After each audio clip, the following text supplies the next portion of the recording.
And now a surprise reunion last weekend in Brooklyn and the long and dangerous road to that moment. Here's Nick Schifrin. Last August, special correspondents Nadja Drost and Bruno Federico brought us the extraordinary stories of people so desperate to improve their lives, they headed through one of the world's harshest places, the Darien Gap that connects South and Central America on the border between Panama and northern Colombia. Along that desperate and dangerous journey, Nadja and Bruno met migrants from Latin America, Africa, the Middle East, and South Asia, most fleeing privation, conflict, political persecution, or a combination of all three. And one group in particular, men from Bangladesh. Fast forward to last weekend, and those stories intersected with a food delivery in New York City. And that's where we bring in Nadja, who joins us from New York to pick up the story. So Nadja, what happened last weekend?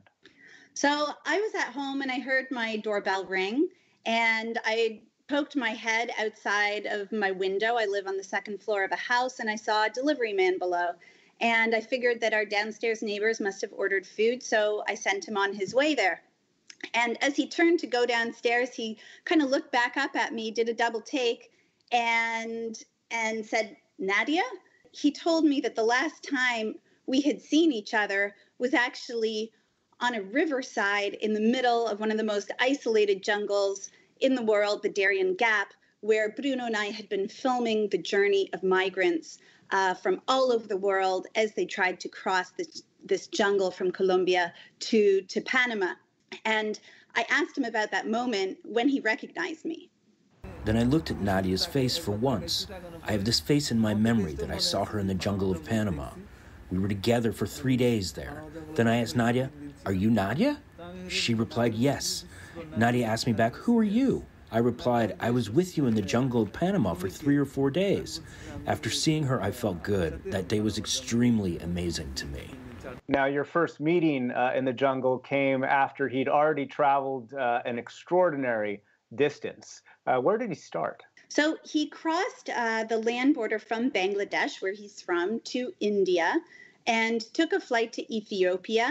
And then he went to Brazil, to Peru, was not allowed out of the airport in Peru, got sent back to Brazil, and eventually made his way via land up through South America.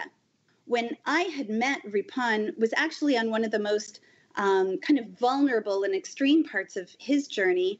And he told me about one of those harrowing experiences where armed bandits robbed him. One of them held a machete here that day. It seemed to me I was supposed to say goodbye to the world.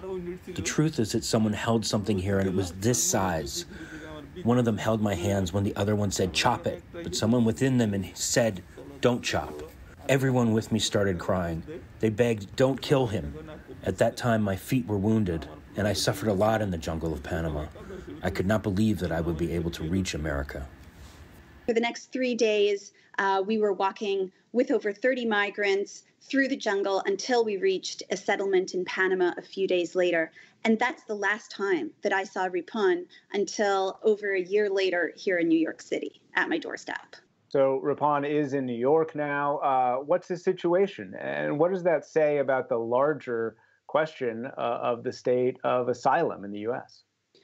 So Ripon is working as a delivery man in New York, and he's trying to get by while he awaits his asylum proceedings. He came to the United States in a very challenging moment for a lot of asylum seekers, not only because of the pandemic, but over the last few years, the asylum system has really been gutted. And so what a lot of asylum seekers right now are hopeful is that with the new administration of Joe Biden, that there may be a lot of dramatic changes that could allow them to settle into a life more quickly and easily in the United States.